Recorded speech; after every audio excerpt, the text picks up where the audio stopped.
इस कार्यक्रम के पुण्यार्जक हैं श्री रमेश सरावगी, श्रीमती किरण सरावगी, श्रीमती जयश्री सरावगी, श्री अनिल सरावगी, श्री ऋषभ कुमार सरावगी, श्रीमती ऋषा सरावगी, श्री मयंक सरावगी, श्रीमती शैली सरावगी, श्री उमंग सरावगी, कुमारी पल्लवी सरावगी एवं श्री शुभम सरावगी, सरावगी उद्योग प्राइवेट लिमिटेड एवं सरावगी ग्लोबल प्राइवेट लिमिटेड।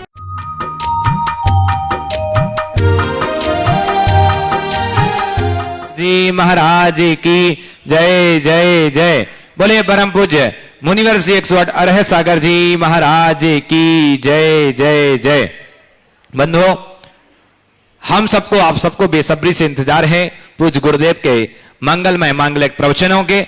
आइए उसके पूर्व मैं निवेदन करूंगा आज की मांगलिक क्रियाएं संपन्न हो और हमारे बीच में आज एक ऐसे व्यक्तित्व विराजमान हैं डॉक्टर सुभाष जी बुदड़ू और डॉक्टर विजया जी बुदड़ू, जिन्होंने न जाने कितने पिछले कई वर्षों से सेवायतन में अपनी सेवा दे रहे हैं। एक बार जोरदार करतल ध्वनि से उनका मैं अभिवादन करता हूं गुणायतन सेवायतन परिवार से और निवेदन करूंगा कि आए पूज्य गुरुदेव के कर कमलों में शास्त्रदान का सौभाग्य प्राप्त करें। साथ ही हमारे बीच उपस्थित हैं यूएसए से नरेंद्र कुमार जी सेठी, वंदना जैन, आए निवेदन करूंगा पूज्य गुरुदेव के कर कमलों में शास्त्रदान का सौभाग्य प्राप्त करें। आइए अजय और साथ ही सहयोगी के रूप में विपिन जैन जी, विद्या प्रमाणिक संघ के सदस्य और एनसी जैन साहब।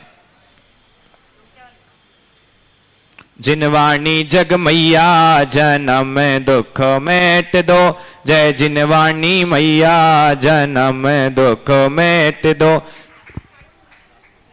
समो शरण सा महल तुम्हारा गढ़धर जैसे भैया, कुंद कुंद सा पुत्र तुम्हारे तीर्थंकर से सैया, जन्म दुख मेट दो। आइए नरेंद्र सेठी साहब शास्त्रदान का सौभाग्य प्राप्त कर निवेदन करूंगा। आइए पाद प्रक्षालन का सौभाग्य प्राप्त करेंगे। साथ ही सहयोगी में आ जाएं विपिन जी, पूज्य गुरुदेव के पाद प्रक्षालन का सौभाग्य प्राप्त करें। ले जाइए, ले जाओ ले जाओ ले जाओ। गुरुवर तेरे चरणों की मुझे धूल जो मिल जाए, चरणों की रज पाकर तकदीर बदल जाए, गुरुवर तेरे चरणों की। पाद प्रक्षालन की मांगलिक क्रिया संपन्न हो रही है। तब तक मैं नामों की उद्घोषणा कर रहा हूं। जिन श्रावक श्रेष्ठियों ने आज गुणायतन से जुड़कर के अपने आप को संबद्ध किया है, ऐसे श्रावक श्रेष्ठियों के नामों की उद्घोषणा कर रहा हूं। संस्थापक सदस्य भीलवाड़ा से श्री सगनचंद जी, भगवती देवी झांझरी, श्री विजय कुमार जी, अजय कुमार जी, रेणुका जी जैन सा परिवार, जोरदार करतल ध्वनि से स्वागत वंदन अभिनंदन कीजिए। और द्वितीय श्रावक श्रेष्ठी जो संस्थापक सदस्य के रूप में जुड़े हैं, सागर बंडा से चौधरी नेमचंद जी, धर्मपत्नी स्वर्गीय कमल रानी जी, सुनील कुमार जी, श्रीमती सरता जी, संवेग जी, पारस जी, रिया जी, पूर्वी जी, दीपमाला, प्रखर, दीप शिखा, पराग जी, बंटी दामान सा परिवार सूत्रधार सदस्य के रूप में जिन्होंने जुड़ने का सौभाग्य प्राप्त किया है। ऐसे नांदेड़ से सौभाग्यवती मनोरमा रमेश जी पाटनी, सौभाग्यवती श्रद्धा विशाल पाटनी, विराग जी, विधान जी सा परिवार सूत्रधार सदस्य के रूप में। आइए मैं नामों की एक बार जोरदार करतल ध्वनि ऐसे श्रावक श्रेष्ठियों की ओर से चाहूंगा। और आइए मैं नामों की उद्घोषणा कर रहा हूं पुनः संस्थापक सदस्य के रूप में जुड़कर के जिन्होंने अपने आप को गौरवान्वित किया है। भीलवाड़ा से श्री सुगन चंद, भगवती देवी झांझरी, श्री विजय कुमार जी, अजय कुमार जी, रेणुका जी सा परिवार। आइए निवेदन करूंगा वो उपस्थित हैं तो आकर के श्रीफल अर्पण करें पूज्य गुरुदेव के चरणों में और पाद प्रक्षालन का सौभाग्य प्राप्त करें। सुगन चंद, भगवती देवी झांझरी सा परिवार भीलवाड़ा से। साथ ही द्वितीय संस्थापक सदस्य सागर बंडा से चौधरी नेमचंद जी, धर्मपत्नी स्वर्गीय कमल रानी जी, सुनील कुमार जी, श्रीमती सरता जी, संवेग जी, पारस जी, रिया जी, पूर्वी जी, दीपमाला जी, प्रखर जी, दीप शिखा, पराग जी, बंटी दामाद एवं सब परिवार वो भी आए पूज्य गुरुदेव के पाद प्रक्षालन करने का सौभाग्य प्राप्त करें। आइए अब मैं सूत्रधार सदस्यों के नामों की घोषणा कर रहा हूं। नांदेड़ से आइए श्रीफल वेट करें। नांदेड़ से सौभाग्यवती मनोरमा रमेश जी पाटनी, सौभाग्यवती श्रद्धा विशाल पाटनी, विराग जी, विधान जी जैन सा परिवार। अहमदनगर से श्रीमती कुसुमबाई नेमचंद कासलीवाल, सौभाग्यवती निर्मला संजय कुमार जी कासलीवाल, सौभाग्यवती सोनल अजित कासलीवाल, अपेक्षा जी, श्रेयस जी, साक्षी जी, पीयूष जी जैन सपरिवार। पाचौर से सौभाग्यवती शोभाबाई अजित चंद सेठी, सौभाग्यवती अनीता सेठी, सौभाग्यवती वैशाली संजय सेठी, सम्यक जी, मनीष जी, समीक्षा जी, खुशी जी, परी जी जैन सपरिवार। गया से प्रदीप कुमार जी, उषा देवी जी, रवि जी, रितु जी, रितिकी जी, नायसा जी बड़जात्या, श्वेता जी, सनी जी, सारिका जी, अमित जी, स्वाति जी, संजय जी, खुशबू जी, शोभित जी जैन समस्त बड़जात्या परिवार एक बार जोरदार करताल ध्वनि से स्वागत कीजिए। निर्माण सारथी सदस्य के रूप में जिन्होंने आज जुड़ने का सौभाग्य प्राप्त किया है ऐसे श्रावक श्रेष्ठी भीलवाड़ा से, हाँ गया से बड़जात्या परिवार हमारे बीच उपस्थित है, उनसे भी निवेदन करूंगा आइए श्रीफल भेंट करके आशीर्वाद प्राप्त करें और पाद प्रक्षालन का सौभाग्य प्राप्त करें। भीलवाड़ा से श्री संजय कुमार जी झांझरी, श्रीमती शर्मिला देवी, संदीप जी, रिंकू जी, अमन जी, रुचिका जी, आर्यन जी झांझरी सा परिवार। निर्माण मित्र सदस्य के रूप में जिन्होंने जुड़ने का सौभाग्य प्राप्त किया है ऐसे चेन्नई से श्री दिलीप कुमार सेठिया जी, प्रेमलता जी, शांतिलाल जी, तारा देवी सेठिया सा परिवार। साथ ही निर्माण निधि सदस्य के रूप में जिन्होंने जुड़ने का सौभाग्य प्राप्त किया अशोकनगर से श्री प्रांशु जी जैन, श्री संजीव जी जैन, शिखर जी यात्रा सा परिवार। अंबाला से श्री जीवेंद्र कुमार जी, धर्मपत्नी श्रीमती रजनी जैन सा परिवार। गया से श्री उमेश जी जैन छावड़ा, श्री रतनलाल जी छावड़ा सा परिवार। शाजापुर से स्वेच्छा जी जैन, दीक्षा जी जैन सा परिवार, श्रीमती सांताना जी जैन सा परिवार। सागर से श्री अंकित जी जैन, चक्रेश जी जैन सा परिवार एक बार जोरदार करतल ध्वनि से स्वागत, वंदन और अभिनंदन कीजिए। आइए देखिए पाद प्रक्षालन की क्रिया संपन्न हो रही है। और बंधुओं जैसा कि आपको विदित है पूज्य मुनिवर की कल्पना, अद्भुत परिकल्पना जिसके परिणाम स्वरूप विश्व का एक ऐसा अनूठा कीर्तिमान इस शाश्वत तीर्थराज सम्मेद शिखर में बनने जा रहा है जिसके माध्यम से निश्चित ही आने वाले समय में युग युगांतर तक जिन शासन की पताका लहराएगी और ना जाने कितने लोगों के सम्यक्त का कारण बनेगा गुणायतन। तो बंधुओं आप भी जुड़िए गुणायतन से जुड़ी ही निर्माणकारी योजनाएं जानिए, नीचे लिखे नंबर से संपर्क करिए और साथ ही विशेष शानधारा संपन्न होती है आप उसका भी लाभ ले सकते हैं। आप हमें वैवाहिक वर्षगांठ, जन्म दिवस, किसी भी विशेष अवसर पर अपना नाम प्रेषित कर सकते हैं, आपकी ओर से यहां पर शानधारा संपन्न कराई जा सकती है। तो बंधुओं आप गुणायतन से जुड़िए और साथ ही एक सूचना फिर से मैं दे रहा हूं, भावना योग से संबंधित जिन भी लोगों ने एक्सपीरियंस अपने जीवन में अनुभव किए हैं, अमूल चूक परिवर्तन हुए हैं, जिनके जीवन में मन स्वस्थ हुआ, तन स्वस्थ हुआ, तो आइए आप व्हाट्सएप कर सकते हैं अपने एक्सपीरियंस नीचे दिए हुए नंबरों पर। चलिए बिना किसी विलंब के अब चलते हैं, आप सभी हम सभी अपने दोनों हाथों को जोड़ें और गुरुदेव के चरणों में निवेदन करते हैं। गुरुदेव प्रभु तो मौन बैठे हैं, हमारा वास्ता क्या है, गुरुवर आप बतला दो मोक्ष का रास्ता क्या है। गुरुदेव से निवेदन अपनी मंगलमय वाणी से हम सबको कृतार्थ करें। नमोस्तु गुरुदेव, नमोस्तु गुरुदेव, नमोस्तु गुरुदेव। सभी लोग अपने दोनों हाथ जोड़ ले और मेरे साथ महामंत्र के स्मरण के लिए अपना मानस तैयार करें।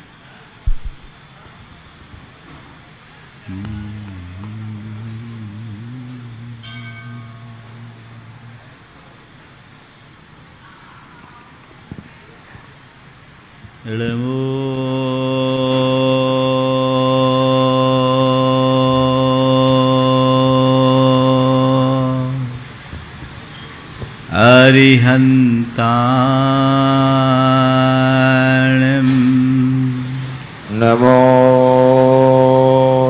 अरिहन्ताणं नमो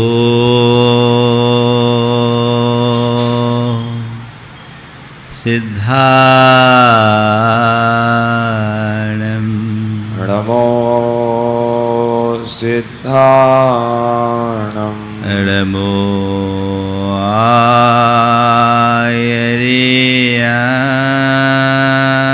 आयर्याणं नमो आयर्याणं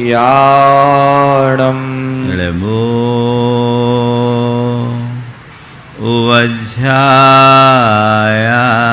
वज्रायाणं नमो वज्रायाणं नमो लोये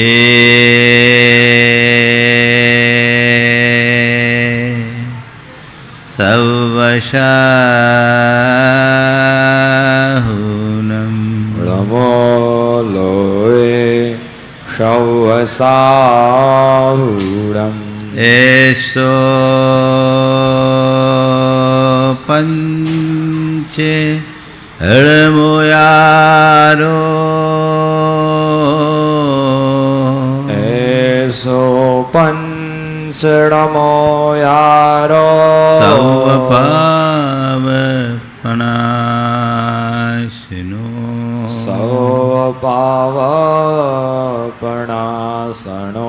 मंगलालं च सवेसिं मंगलारं च सौवेसिं पठेमं होय मंगलम् परमं होय मंगलम्। जय बोलो देवादिदेव 1008 श्री भगवान महावीर स्वामी की जय जय जय। अहिंसा परमो धर्म की जय जय जय। परम पूज्य आचार्य गुरुवर श्री विद्यासागर जी महाराज की जय जय जय। बोलिए परम पूज्य प्रमाणिक संत मुनिवर श्री 108 प्रमाण सागर जी महाराज की जय जय जय। मुनिवर श्री 108 अरह सागर जी महाराज की जय जय जय।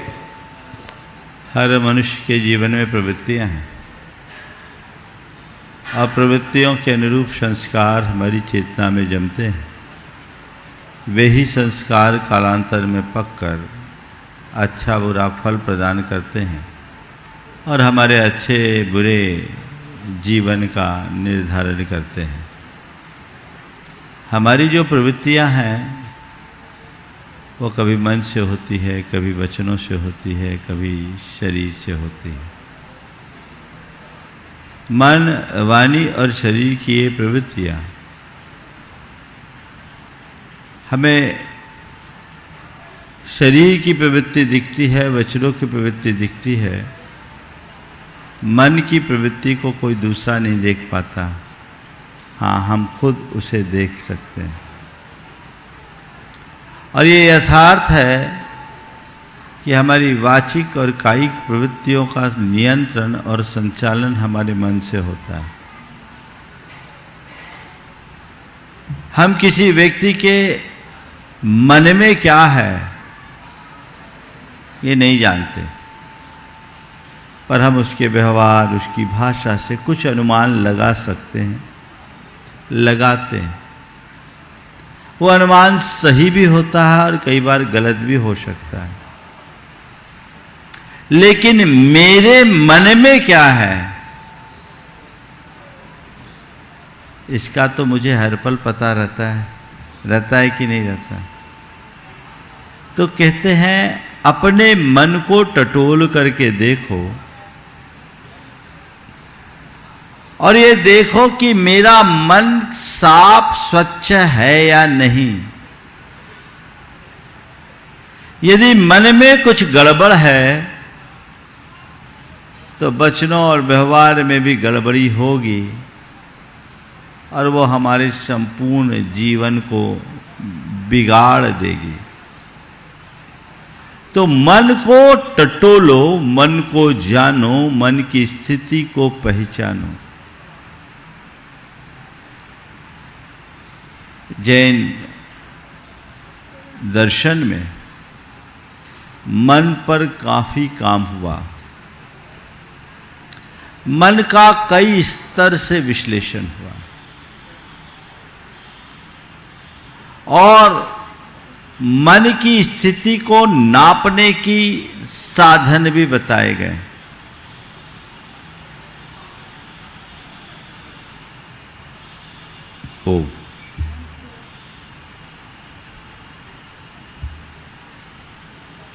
हम अपनी मनस्थिति को कैसे भापें? अपनी मनस्थिति को कैसे नापें? बैठा दो, बैठना चाहिए।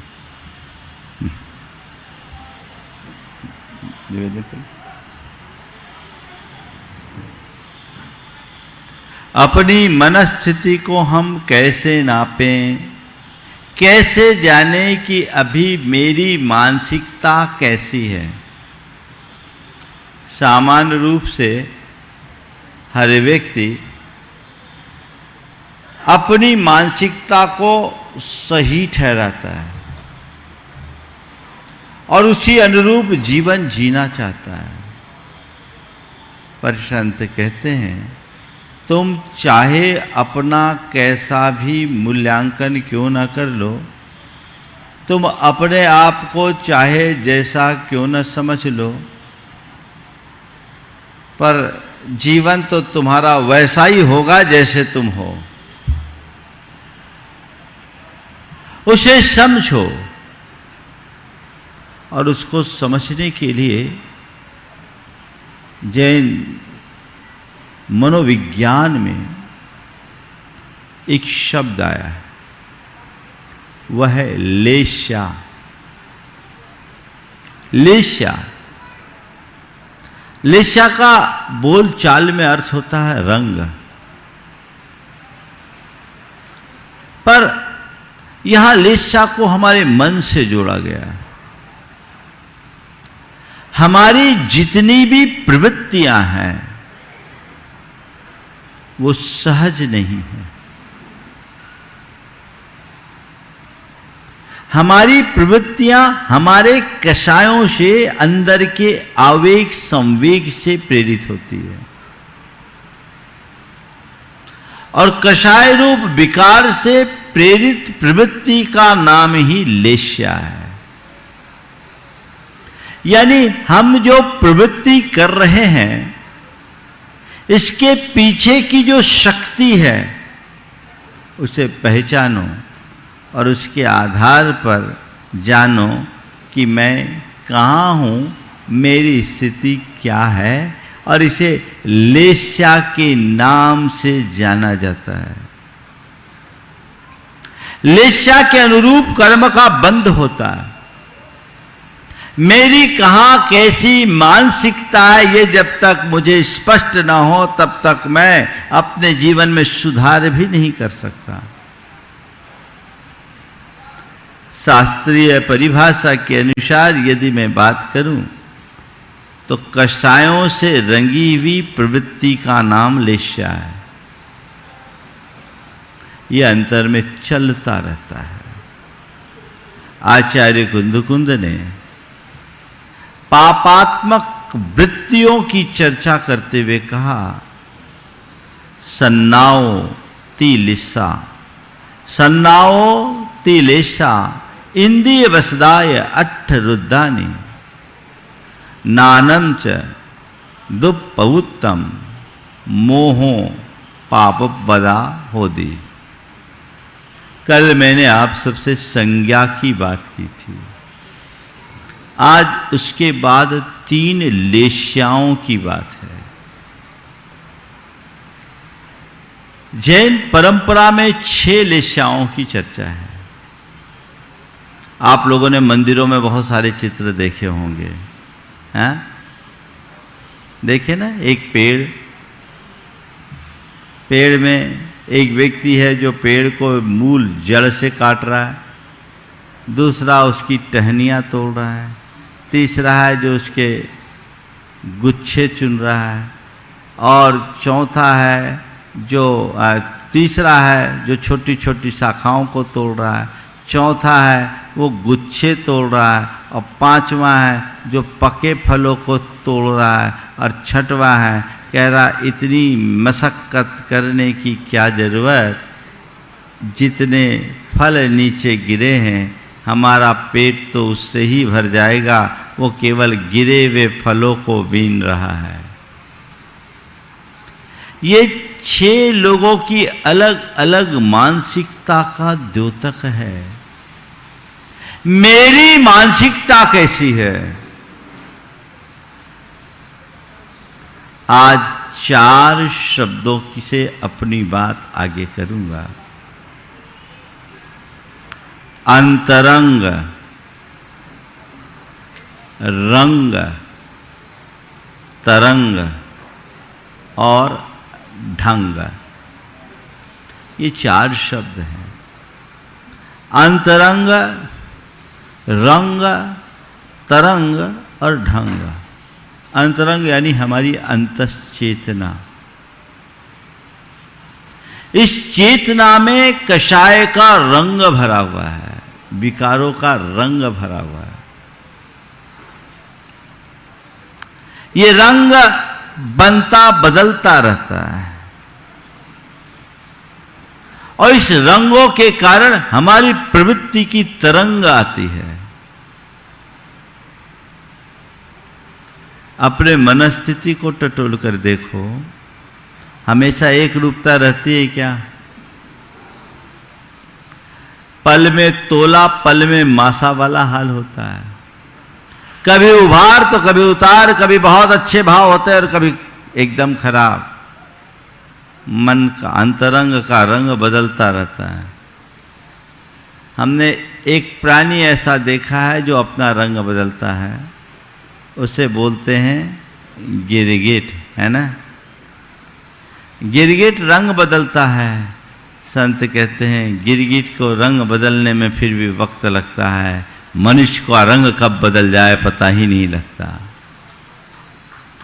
बदलता हुआ रंग दिखाई पड़ जाता है, लेकिन मनुष्य के रंग का परिवर्तन का उसे खुद आभास नहीं होता।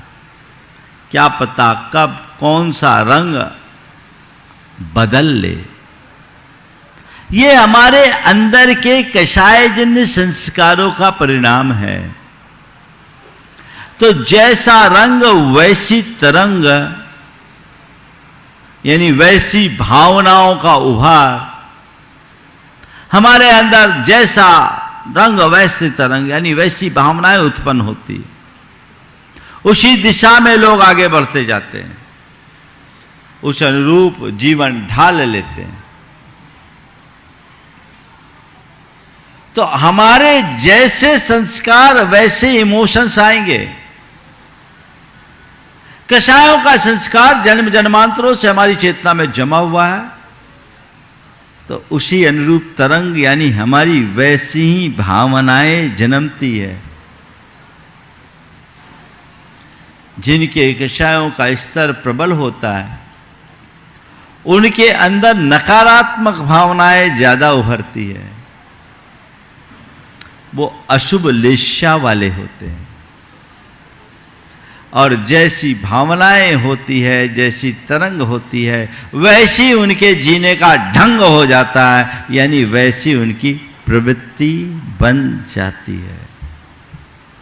तो अंतरंग, रंग, तरंग और ढंग, ये चारों बातों को ठीक तरीके से समझने की जरूरत है। हमें अपने जीवन का ढंग बदलना है, तो तरंग ठीक करो। तरंग को ठीक करना है तो रंग को ठीक करो, और रंग को ठीक करना है तो अंतरंग ठीक करो। अगर हम इसे पलट कर कहें तो अंतरंग सुधरा तो रंग बदलेगा, रंग बदलेगा तरंग बदलेगी, और तरंग बदलेगी तो ढंग सुधरेगा। ये सब चीजें भीतर से है। अपने अंतरंग को संभालना है। आचार्य कुंद कुंद ने 3 लेशाओं को पापात्मक कहा, है ना। तो 3 लेशाएं पुण्यात्मक होगी। मैं चर्चा करना चाहूं तो 6 लेशाओं पर विस्तार से 6 दिन चर्चा कर सकता हूं, लेकिन अभी मुझे आचार्य कुंद कुंद के वाङ्मय को विस्तार देना है, तो केवल इन अशुभ लेशाओं की हल्की से चर्चा करूंगा और फिर कभी आपसे 6 लेशाओं की विस्तृत चर्चा करूंगा, क्योंकि पिछले साल मैंने 6 लेशा की चर्चा की थी, इसलिए दोहराऊंगा नहीं। आज अभी आपको कैसे अपने अंतरंग को बदलना है। लेशा एक रंग है, अब उस रंग को हमें खत्म करना है, तो क्या करो, डाइल्यूट करना शुरू करो। गाढ़ा रंग है तो गाढ़े रंग को अगर हमें साफ कम करना है तो क्या करो, पतला करो। पतला करो यानी पानी मिलाते जाओ, पानी मिलाते जाओ, पानी मिलाते जाओ, पानी मिलाते जाओ, और खूब सारा पानी। मान लो कहीं काला शाही है, काली शाही है, हाँ, मान लीजिए एक 10 ml काली शाही है, आपने उसमें 50 ml पानी डाला, शाही डाइल्यूट हुई। 1 लीटर पानी डाल दिया और डाइल्यूट हुई। 10 लीटर पानी डाल दिया और डाइल्यूट हुआ। और 100 लीटर पानी डाल दिया और डाइल्यूट, और 1000 लीटर डाल दिया तो आपको लगेगा ही नहीं कि इसमें कोई रंग था। बात समझ में आ रही है? तो 3 लेशाएं कृष्ण नील कापोत जो उत्तरोत्तर डाइल्यूट होते हैं, और उसके बाद है पीत पद्म शुक्ल जो और निर्मल होते जाते हैं। काली शाही में हमने पहली बार पानी डाला, शाही हल्की हो गई, यानी कृष्ण से नील में आ गए। दूसरी बार पानी डाला और शाही हल्की हुई, लेकिन अभी भी कालापन दिख रहा है। एकदम डार्क था, डार्क से थोड़ा नेवी ब्लू आया, अब कबूतरी कला कपोती यानी कबूतर के रंग जैसा हो गया, ग्रे कलर आ गया। लेकिन और हमने पानी डाला और पतला हो गया वो पीत, और पतला हो गया पद, और इतना पानी डाल दिया कि काली मां का असर ही नहीं। यह है शुक्ल लेशा। समझे? तो अपने अंतरंग के रंग को अगर साफ करना है तो क्या करो? रंग तो चढ़ा है, जन्म जन्मांतरों से चढ़ा है, उस रंग में क्या करना है? कुछ नहीं करना है, ज्ञान और भावना का पानी डालते जाना है। कषाय के रंग को अगर डाइल्यूट करना चाहते हो तो ज्ञान और भावना का जल उस पे डालो, तब तक डालते रहो, तब तक डालते रहो, तब तक डालते रहो, जब तक कि वो पूरी तरह निर्मल ना हो जाए। यही लेशाओं को समझने का प्रयोजन है। तुम्हारी अशुभ लेशाएं तुम्हारे जीवन को विकृत करने वाली है, उसके प्रति सजग हो जाओ, सावधान हो जाओ, संभल जाओ। अब लेशाओं के लिए मैं एक दूसरा उदाहरण देता हूं। एक व्यक्ति है जो न तो खुद धर्म करता है न किसी को करने देता है, न धर्म करता है न करने देता है, पहला। दूसरा है जो खुद धर्म नहीं करता पर करने वाले को रोकता नहीं। बहुत से लोग हैं ऐसे, बहुत से ऐसे लोग हैं जो खुद धर्म नहीं करते पर अपनी दूसरे के लिए रोकते नहीं है। भैया तुम जानो, तुम्हारा काम जानो, तुम्हें जैसे जीना है तुम जियो, हम तुम्हारे लिए रोक टोक नहीं करते पर हमको नहीं बोल सकते। तीसरा, धर्मी का साथ तो दे दे पर धर्म ना करे। बहुत से ऐसे लोग हैं जो अपनी धर्म पत्नी को मंदिर लाके छोड़ देते हैं पर खुद मंदिर नहीं आते। बाहर चाय के ठेले पर 1 घंटा गप करके बिता देंगे, लेकिन मंदिर आने का काम नहीं। तुम करो, साथ दे दे, रोके नहीं पर करे नहीं। ये तीनों स्टेज ऐसी है जहां भी धर्म की शुरुआत नहीं, पर चौथा स्टेज है कि धर्म करता है पर कभी कभार कोई दोष भी लगा लेता है। धर्म करता है, कभी कभार दोष लगा लेता है। और 5वीं स्टेज, धर्म करता है, यथासंभव निर्दोष रखता है, लेकिन यदि दोष लगता है तो मन में पश्चाताप और प्रायश्चित होता है। प्रायश्चित से उसकी शुद्धि करता है, उसकी पुनरावृत्ति न करने का संकल्प लेता है। पहले वाले ने दोष लग गया, प्रायश्चित किया, लेकिन पुनरावृत्ति भी कर दी।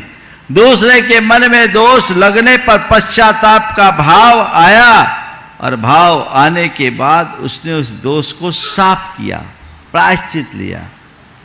पर 6वीं स्टेज है, धर्म करता है, निर्दोष करता है, उसमें दोष भी नहीं लगने देता। ये शुक्ल लेस्या है। उत्तरोत्तर विशुद्धि के परिणाम को हम इन लेस्याओं से जान सकते हैं। तो इनमें से 3 लेस्याओं को पापात्मक कहा, कृष्ण, नील, कापोत। अगर तुम्हारे व्यक्तित्व में इस तरह के लक्षण दिख रहे हैं तो समझना तुम्हारा जीवन अधोगामी है।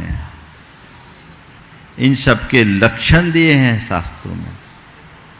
कृष्ण लेस्या वाला कौन, नील लेस्या वाला कौन और कापोत लेस्या वाला कौन, जानना चाहेंगे आप लोग? कब कृष्ण लेस्या? कृष्ण लेस्या यानी काली, मन की कलुषता का चरम। क्या है? प्रचंड स्वभाव होना, चंडोलमयी वेरम, क्रोध होना और क्रोध की मूर्ति बन जाना। कुछ लोग होते हैं और जब व्यक्ति के अंदर क्रोध की ऐसी प्रचंड तीव्रता होती है, कोई समझाने की भी कोशिश करे तो समझ में नहीं आता, आपे से बाहर हो जाता है। ये कौन सा परिणाम है? कौन सा परिणाम है? कृष्ण लेस्या। यानी क्या हो रहा उस घड़ी? पाप। केवल क्रोध में नहीं, मान में भी अंधा हो जाना, माया में भी मगन रहना और लोभ में भी डूब जाना। ये कषाय का जो चरम रूप है वो प्रचंड है। यह कृष्ण लेस्या का द्योतक है जो हमारी चेतना का आधा पतन करता है। वैर न बांध के रखना, कभी बैर न छोड़ना। कई लोग हैं जो कभी किसी को माफ नहीं करते, कभी किसी को माफ नहीं करते। ये क्या है?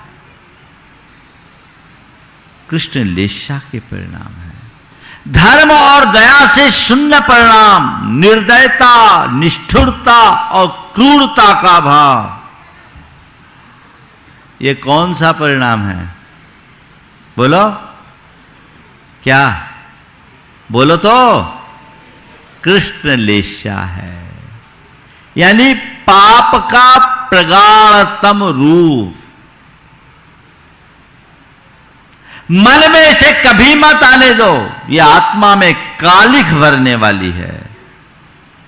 कृष्ण कहा ही इसको हो जो काला हो, यानी अंदर आत्मा को, चेतना को कालिमा से भर दे, वो कृष्ण लेस्या। फिर नील लेस्या, जो हमेशा अहमन्यता से भरा हो, अहंकार, दर्प, दंभ, उत्तेजना जिसके अंदर भरी हो, अपने को ही श्रेष्ठ मानने की वृत्ति रखता हो, अपने अलावा औरों को कुछ न गिनता हो।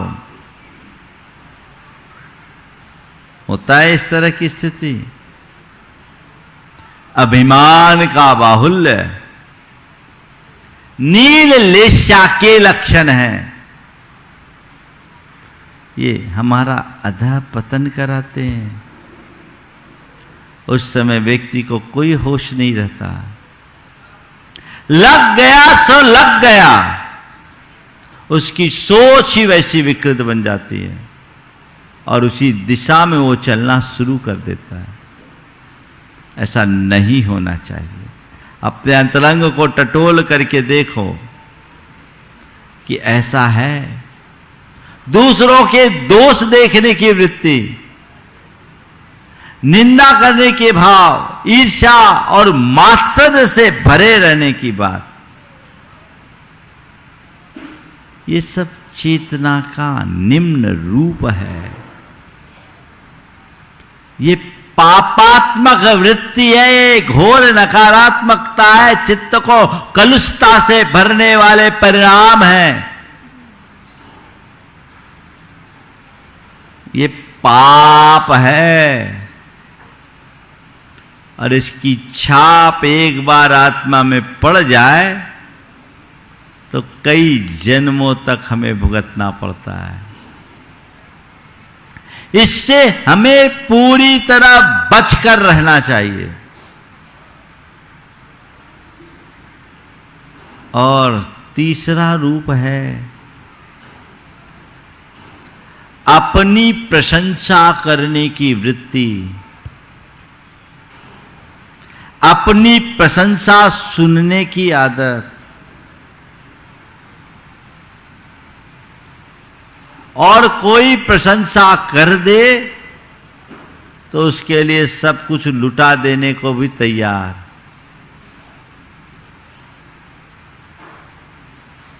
ये लोग होते हैं कुछ ऐसे, उनको चने पे चढ़ा दो बहुत आसानी से चढ़ जाते हैं। वे हमेशा आत्मख्यापन की वृत्ति से जुड़े होते हैं। और जो व्यक्ति अपनी प्रशंसा को पसंद करता है ना, वो दूसरों की निंदा से भी जुड़ा रहता है। अपनी प्रशंसा और औरों की निंदा की वृत्ति व्यक्ति के चेतना के स्तर को अत्यंत निम्न स्तर पर ले आती है। तो इस तरह के कुपरिणाम पापात्मक है, ऐसा समझना चाहिए। आप देखिए कैसे कैसे भाव होते हैं लोगों के। अभी एक परिवार आया, उसमें एक बहन ने बताया कि मेरे पति ने सुसाइड कर ली। और सुसाइड क्यों किया? भाइयों से अनबन थी, विचार नहीं मिलते थे, और बार बार कहता था कि मैं मर जाऊंगा, मैं मर जाऊंगा। भाइयों के मन में एक ख्याल था जो ऐसा बोलता वो कुछ कर नहीं सकता। वो घर छोड़ करके चला गया। किसी ने उसको फोन भी नहीं किया, किसी ने कोई फोन भी नहीं किया। सोचा अपने आप आ जाएगा। उसने अपनी धर्मपत्नी से फोन किया, क्या मुझे किसी ने कोई खोजा, क्या मेरे लिए कोई पूछ रहा था क्या? धर्मपत्नी ने कहा नहीं, अभी किसी ने नहीं पूछा, आप तो आ जाओ। बोला मैं आने के लिए नहीं निकला हूं, मैं जा रहा हूं। मैं तबाह हो गया हूं और अब इन सबको तबाह करके छोड़ूंगा। उसने एक वॉइस मैसेज भेजा अपनी धर्मपत्नी के फोन पर और कहा कि मैं आत्महत्या कर रहा हूं अपने भाइयों के व्यवहार से परेशान होकर। मैं आत्महत्या कर रहा हूं अपने भाइयों के व्यवहार से परेशान होकर। मैं मर रहा हूं और तुम ये रिपोर्ट दे देना, अगर वो अरेस्ट होंगे, उन्हें सजा मिलेगी तो मेरी आत्मा को बड़ी तसल्ली होगी। मरते मरते भी ये कुटिलता और क्रूरता का भाव क्या है? प्रायः जब आवेग की तीव्रता होती है तो विवेक समाप्त हो जाता है, और विवेकहीन दशा में इससे भी निकृष्ट परिणाम हो जाते हैं। इससे और इससे भी निकृष्ट निम्न जाति के परिणाम हो जाते हैं। सामने वाले को नुकसान पहुंचना चाहिए, उसके लिए चाहे मुझे कितना भी नुकसान क्यों ना उठाना पड़े। वो कहानी आपको पता है ना, जो देवता ने पूछा कि तुम बोलो क्या चाहते हो, पर मेरी एक शर्त है, जो तुम्हें दूंगा तेरे पड़ोसी को उससे दूना दूंगा। है ना? देवता की आराधना की, देवता प्रकट हुआ, बोला क्या चाहते हो? जो मांगना मांगो, पर एक शर्त है, जो तुम्हें दूंगा तुम्हारे पड़ोसी को उससे दूना दूंगा। अब वो सोच में पड़ गया, अगर मैं मांगता हूँ मेरे पड़ोसी को मुझसे दूना मिल जाएगा तो मैं उसके सामने सीना तान के कैसे चलूंगा?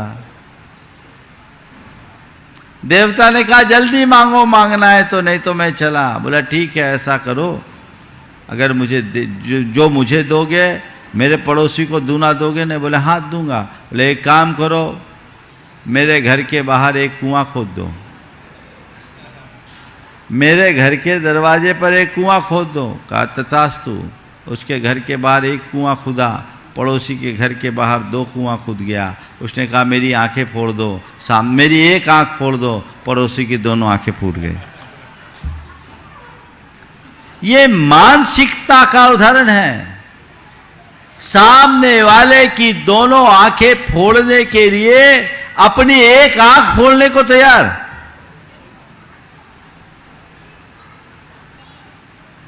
सामने वाले को नुकसान पहुंचाने के लिए खुद का बड़ा नुकसान करने को राजी।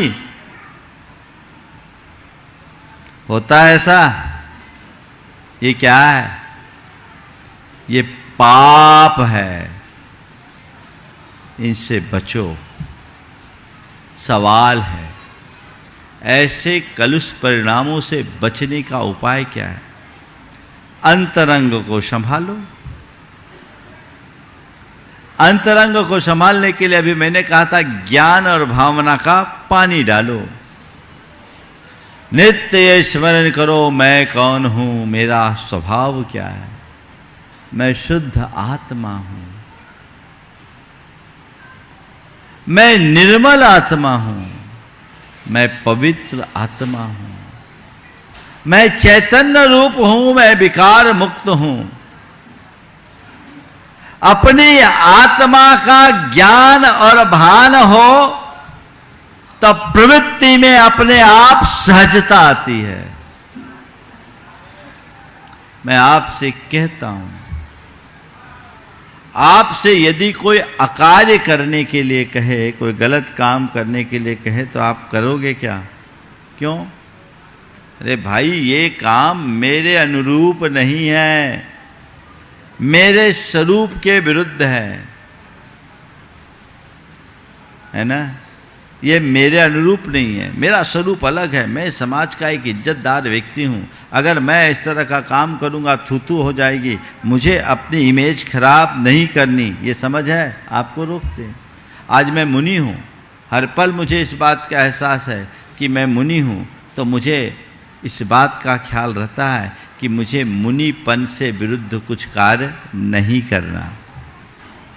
यदि तुम इस बात का एहसास करो कि मैं मनुष्य हूं, हर पल एक संस्कारवान मनुष्य हूं, तो तुम इस विश्वास के साथ जियोगे, भाव बोध रहेगा, तो कभी भी मानवता के विरुद्ध कार्य नहीं होगा। और इसी तरह आगे बढ़ो और अपने स्वरूप का बोध रखो, मैं शुद्ध आत्मा हूं। हर पल यदि तुम्हें इसका स्मरण हो, मैं शुद्ध आत्मा हूं, मैं पवित्र आत्मा हूं, मैं ज्ञान स्वरूप हूं, मैं चैतन्य स्वरूप हूं, मैं आनंद स्वरूप हूं, मैं निर्मल आत्मा हूं, ये स्वरूप बोध अगर जग जाए तो अपने आप तुम्हारी प्रवृत्ति तुम्हारे स्वरूप के अनुरूप होने लगेगी।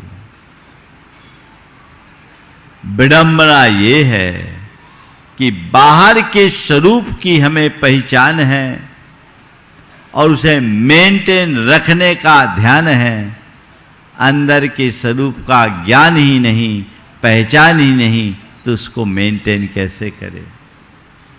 उसका ज्ञान जगना चाहिए, उसकी पहचान होनी चाहिए, ताकि हम उसको मेंटेन कर सकें। और उस पहचान को बनाए रखने के लिए नित्य भावना, भाइये भावना योग कीजिए। अपने सबकॉन्शियस माइंड में ये बात बिठा दीजिए, मुझे सहज रहना है, मुझे शांत रहना है, मुझे संयम रखना है, मुझे सकारात्मक रहना है। इस तरह के आत्म सुझाव अपने अंतर मन में दीजिए। मैं शुद्ध आत्मा हूं, मैं पवित्र आत्मा हूं, मैं शांत आत्मा हूं। शुद्धोहम बुद्धोहम निरंजनोहम सोहम जैसे सूत्रों को बार बार दोहरा करके यदि हम अपने अंतर मन में बिठा दें तो उसकी अनुगूंज हमारे सब व्यवहार में गूंजेगी और उसके परिणाम स्वरूप हम फिर कभी कुछ गलत करने के लिए उत्साहित नहीं हो सकेंगे। कदाचित कोई ऐसा निमित्त आएगा भी तो हमारा अवचेतन मन हमें जगा देगा, कहेगा क्या कर रहे हो, संभल जाओ। मैं आप सबसे कहना चाहता हूं, अपने जीवन को बदलना चाहते हो, बदलना चाहते हो? हाँ, बदलना चाहते हो? कौन कौन बदलना चाहते हैं? हाथ उठाओ। ये बताओ, कुछ करके बदलना चाहते हो कि अपने आप बदल जाए ऐसा आशीर्वाद चाहते हो? हाँ, कुछ करके ना, तो क्या करोगे? गोरख धंधा। अपने आप को बदलना चाहते हो तो कुछ करो, नियमित भावना योग करो, पूरा जीवन बदलेगा, जीवन संवरेगा, जीवन सुधरेगा, जीवन संभलेगा। चाहिए तुम कितना पूजन पाठ करते हो, कितना व्रत उपवास करते हो, कितना त्याग तप करते हो, कितना दान पुण्य करते हो, कितनी तीर्थ यात्रा करते हो, ये सब एक तरफ, तुम अपने आप को भीतर से कितना बदलते हो ये एक तरफ। संकल्पित हो, इन सब बातों को जानने का एक ही प्रयोजन है, जीवन का रूपांतरण। मैं तो इतनी बात जानता हूं, गंदा कपड़ा हो उसको साफ करने के लिए क्या करते हैं आप? हाँ, साबुन से रगड़ रगड़ के धोते हैं। और उस गंदे कपड़े को मान लीजिए आपने पानी में डाला और निकाल लिया तो साफ हो जाएगा। हाँ, जब तक कपड़ा गीला रहता है तब तक उसकी गंदगी दिखती नहीं, ऐसा लगता है जैसे साफ हो गया, है ना। गंदे कपड़े को पानी में डाला, निकाला, ऐसा लगता है कि कपड़ा साफ हो गया, लेकिन जब वो कपड़ा सूखता है तो उसकी सारी गंदगी उभर आती है। यही दशा तुम लोगों की है। जब तक धार्मिक वातावरण में रहते हो तुम्हारा कपड़ा गीला रहता है, लगता है साफ हो गया, फिर बाहर की हवा लगती है तो अरे कपड़ा तो गंदा ही है, साफ हुआ नहीं तो गंदा तो था ही। इसलिए केवल भिगो मत, उसमें साबुन घिसो।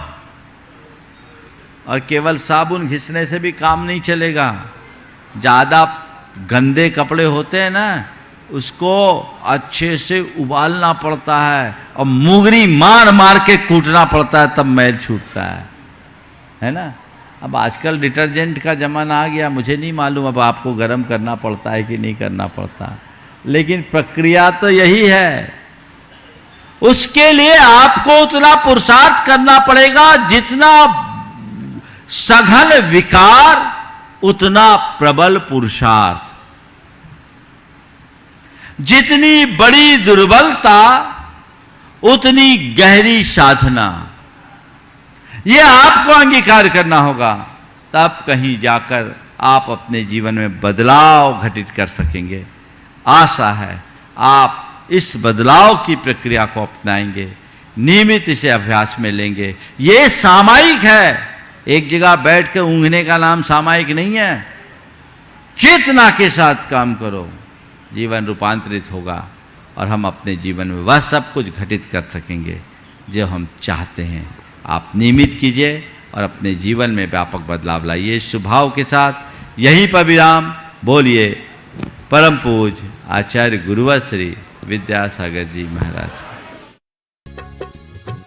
इस कार्यक्रम के पुण्यार्चक थे श्री रमेश सरावगी, श्रीमती किरण सरावगी, श्रीमती जयश्री सरावगी, श्री अनिल सरावगी, श्री ऋषभ कुमार सरावगी, श्रीमती ऋषा सरावगी, श्री मयंक सरावगी, श्रीमती शैली सरावगी, श्री उमंग सरावगी, कुमारी पल्लवी सरावगी एवं श्री शुभम सरावगी, सरावगी उद्योग प्राइवेट लिमिटेड एवं सरावगी ग्लोबल प्राइवेट लिमिटेड।